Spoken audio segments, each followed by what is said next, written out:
Godwin John ministries வழங்கும் தினம் ஒரு சத்திய வார்த்தை. இந்த ஆடியோ நிகழ்ச்சிக்கு உங்களை அன்புடன் வரவேற்கிறோம்.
கிறிஸ்து இயேசுவுக்குள் எனக்கு மிகவும் அன்பானவர்களே, ஆண்டவரும் உலக இரட்சகருமாகிய இயேசு கிறிஸ்துவின் தெய்வீக நாமத்தினாலே உங்களை வாழ்த்துகிறேன், வரவேற்கிறேன்.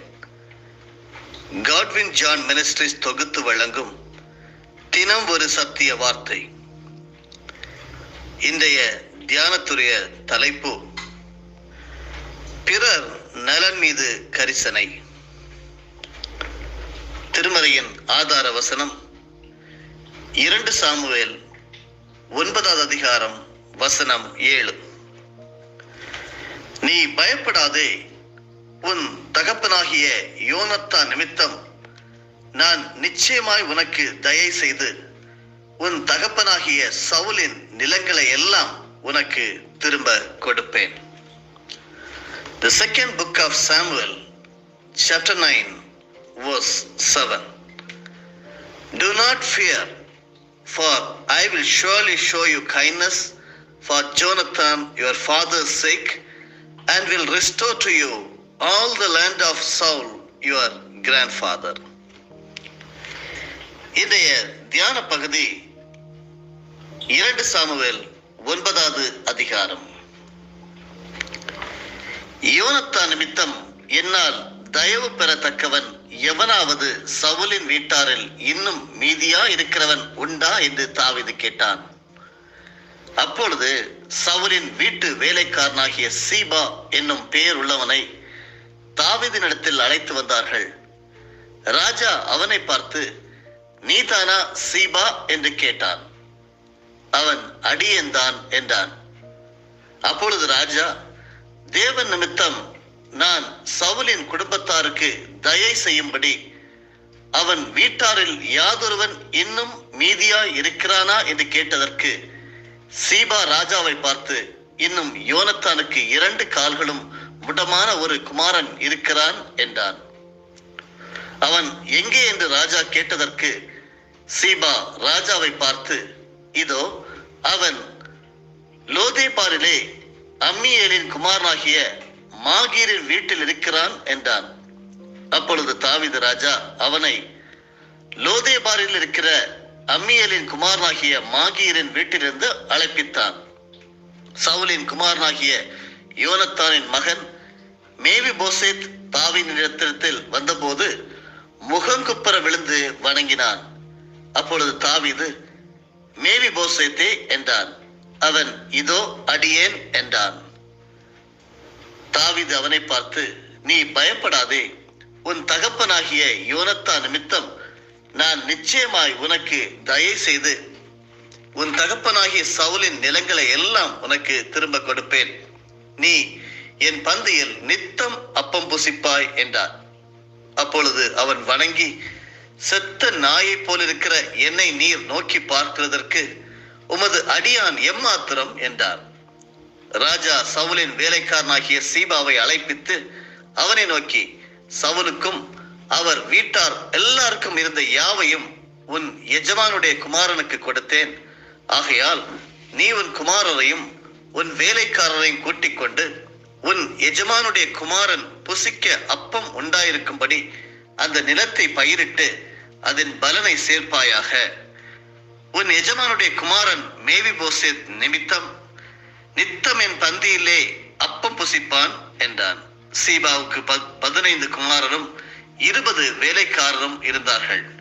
சீபா ராஜாவை நோக்கி, ராஜாவாகிய என் ஆண்டவன் தமது அடியாருக்கு கட்டளையிட்டபடியெல்லாம் உமது அடியானாகி நான் செய்வேன் என்றான். ராஜகுமாரரில் ஒருவனைப் போல மேவிபோசேத் என் பந்தியிலே அசனம் பண்ணுவான் என்று ராஜா சொன்னான். மேவிபோசேத்திற்கு மீகா எனும் பேருள்ள சிறுவனாகிய ஒரு குமாரன் இருந்தான். சீபாவின் வீட்டிலே குடியிருந்த யாவரும் மேவிபோசேத்திற்கு வேலைக்காரராய் இருந்தார்கள். மேவிபோசேத் ராஜாவின் பந்தியில் நித்தம் அசனம் பண்ணுகிறவனாய் இருந்தபடியினால் எருசலேமிலே குடியிருந்தான். அவனுக்கு 2 காலும் முடமாய் இருந்தது. பிறர் நலன் மீது கரிசனை. பிரியமானவர்களே, நம்மில் சிலர் பிறர் மீது கரிசனை கொண்டு உதவி செய்வதை வழக்கமாக கொண்டிருப்பதையும், சிலர் எதிர்பார்ப்புடன் உதவி செய்வதையும், இன்னும் சிலர் எந்த எதிர்பார்ப்பும் இன்றி பிறருக்கு உதவி செய்வதையும் நாம் இந்த உலக வாழ்க்கையிலே பார்த்து கொண்டிருக்கலாம். இன்றைக்குரிய திருமறை பகுதியில் தாவீது அரசர் தன்னை கொன்று அழிக்க பல முயற்சி செய்த சவுல் ராஜாவின் வம்சத்தில் கரிசனை கொள்வதை படித்து நம்மால் நன்றாக புரிந்து கொள்ள முடிகிறது. சவுல் ராஜாவும் தொடர்ந்து அவரது மகன் யோனத்தானும் இறந்த பின்னர் தாவீது வெற்றி மேல் வெற்றி பெற்று எதிரிகள் அடங்கி போன பின் நாடு அமைதி கண்டது. அனைத்து இஸ்ரேல் மீதும் தாவீது ராஜா ஆட்சி புரிந்து நீதியும் நேர்மையும் விளங்க செய்தார். நாட்டில் செல்வம் கொளித்தது, கலை மற்றும் இலக்கியம் தழைத்தது, மக்கள் அமைதியாக போர் பகையற்ற சமூக அங்கத்தினர்களாக வாழ்ந்து வந்தனர். இந்த சம்பவம் இங்கே கொடுக்கப்பட்டிருக்கக்கூடிய தலைப்பு என்னவென்றால், பிறர் மீது, பிறருடைய நலத்தின் மீது கரிசனை கொள்வது. ஆங்கிலத்திலே டேவிட்ஸ் கைண்ட்னஸ் டு மெஃபிபோசேத். இந்த 2 கால்களும் முடமாயிருந்த அந்த சகோதரனுக்கு, அந்த சகோதரன் யார் என்றால் அவருடைய எதிரியினுடைய மகன். நாம் எதிரியே நாம் சில நேரங்களிலே நோக்கி பார்ப்பதில்லை. அவர் மீது கரிசனை கொள்வோமா? இதா அவர் எதிரி இறந்த பின் அவருடைய மகன் மீது கரிசனை கொண்டு அவனை ராஜ பந்தியிலே திறந்தோறும் ராஜாவுடைய அதே ஸ்டேட்டஸ்லே வைத்து அவனை கனம் பண்ணுகிறான். மேவிபோசேத் ராஜாவின் பந்தியில் நித்தம் அசனம் பண்ணுகிறதா இருந்தபடியினால் என்று எழுதப்பட்டிருக்கிறது. அதனால் அவன் இடத்தை பெயர்ந்து எருசலேமிலே தாவீது ராஜாவுடைய அரண்மனையிலே குடியிருந்தான் என்று பார்க்கிறோம். இப்படி ஆண்டுகள் பல சென்ற பின் இஸ்ரேல் மக்களின் முதல் அரசர் சவுல் என்பவரின் தலைமுறையில் மீதி ஒருவரும் இல்லை என்ற எண்ணம் மக்கள் மத்தியில் இருந்த தருணத்தில் தாவீது ராஜா தனது அரசவையில் இருந்தவரிடம் சவுல் வீட்டாரில் யோனத்தான் நிமித்தம் உதவி செய்வதற்கு யாரேனும் இருக்கின்றனரோ என்று கேட்டார். சவுலின் வீட்டை சார்ந்த சீபா யோனத்தானுக்கு மகனான 2 காலும் ஊனமுற்ற மேவிபோசேத் என்பவர் லோதேபாரில் வசிக்கிறார் என்ற செய்தி தாவீதுக்கு கிடைத்தது. லோதேபாரில் அம்மியேலின் மகன் மாகீரின் வீட்டில் வசித்த மேவிபோசேத் தாவீது ராஜாவின் அழைப்பின் பேரில் அவர் முன் நிறுத்தப்பட்டார். 2 கால்களும் இழந்த மேவிபோசேத் தனக்கு உயிருக்கு உயிராயிருந்த யோனத்தானின் மகன் ஆனபடியால் அவர் மீது கரிசனை கொண்டு, பயப்படாதே, உன் தந்தை யோனத்தான் பொருட்டு மூதாதியரின் சவுலின் நிலம் அனைத்தையும் உனக்கு மீண்டும் கிடைக்க செய்வேன். நீ எப்போதும் என்னுடன் உணவு அருந்துகிறவனாய் இருப்பா என தாவீது ராஜா அவனோடு கூறுகிறார்.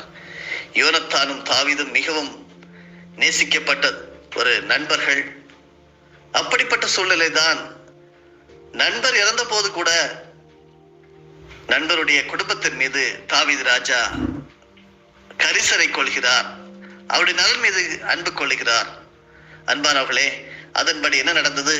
யோனத்தான் மகன் மேவிபோசேத் தாவீது ராஜாவுடன் ஒரே உணவு மேடையில் தினமும் உணவருந்தி வந்ததாக பார்க்கிறோம். எந்த எதிர்பார்ப்புமின்றி பிறர் மீது கரிசனை கொண்ட தாவீது ராஜாவின் செயல் இன்று அளவும் போற்ற பெறுவதை நன்றாக நாம் புரிந்து கொள்ள முடிகிறது. கேட்டுக்கொண்டிருக்கிறவர்களே, நாமும் நம் அருகே வாழும் மக்கள் மேல் கரிசனை கொண்டு உதவ முன்வர வேண்டும். எத்தனை பேர் இப்படி உங்களுடைய பக்கத்து வீட்டாரை பார்த்து, நான் உண்மையில் கரிசனை உள்ளவனாக இருக்கிறேன் என்று உங்களுடைய கிரியைகள் மூலமாக உங்களுடைய கரிசனையை அவர்களுக்கு வெளிப்படுத்துகிறீர்கள்? உங்கள் சபையில எத்தனை பேர் உண்டு இப்படி கைவிடப்பட்டவர்கள்? அவர்களை பார்த்து நீங்கள் கரிசனை கொள்ள வேண்டும். அப்படி முன் உதவி செய்ய கரிசனை கொண்டு பிற நலன் மீது கரிசனை கொண்டு செயல்படுவர்களுக்கு நிச்சயமாக ஆண்டவர் அவர்களை ஆசீர்வதிப்பார். அப்படிப்பட்ட நல்ல தீர்மானத்தை எடுப்போமா? நீ பயப்படாதே, உன் தகப்பனாகிய யோனத்தான் நிமித்தம் நான் நிச்சயமாய் உனக்கு தயை செய்து உன் தகப்பனாகிய சவுலின் நிலங்களை எல்லாம் உனக்கு திரும்ப கொடுப்பேன் என்று சொன்ன தாவீது ராஜாவை போல அந்த மனநிலையோடு இந்த காலை வேளையை சந்திப்போம். இந்த நாள் முழுவதும் உங்களுக்கு ஆசீர்வாதமான நாளாக அமைவதாக. ஆமேன். ஜெபிப்போமா? அனைத்து மக்களினத்தின் மேலும் கரிசனை கொள்ளும் எங்கள் நல் ஆண்டவரே, வாழ்த்துகிறோம், துதிக்கிறோம், உம்முடைய நாமத்தை ஸ்தோத்தரிக்கிறோம்.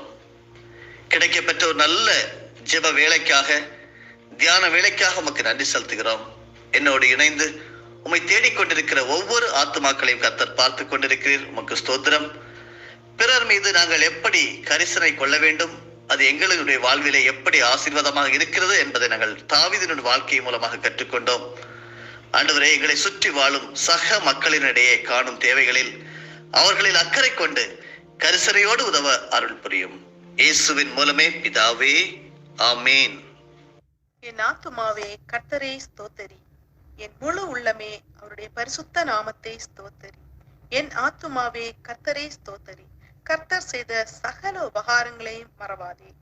ஆமேன்.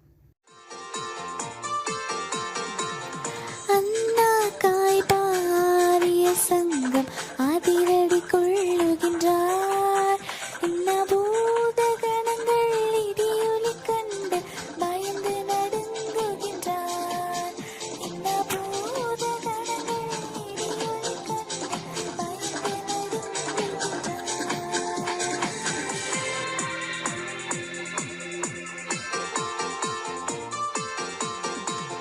வாசல் நிலைகளை உயர்த்தி நடப்பும் வருகிற ஜெய வீரன், நாம் மேல வாத்தியம் கைமணி பூரிகை எடுத்து முழங்கிடுவோம். நாம் மேல வாத்தியம் கைமணி பூரிகை எடுத்து முழங்கிடுவோம்.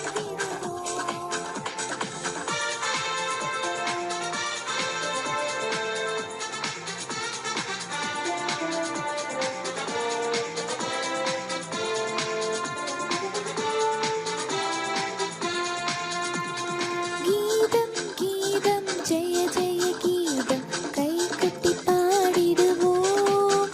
இசுராஜன் உயிர் தெழுந்தார், அல்லேலூயா, ஜெயம் என்று ஆர்ப்பரிப்போம்.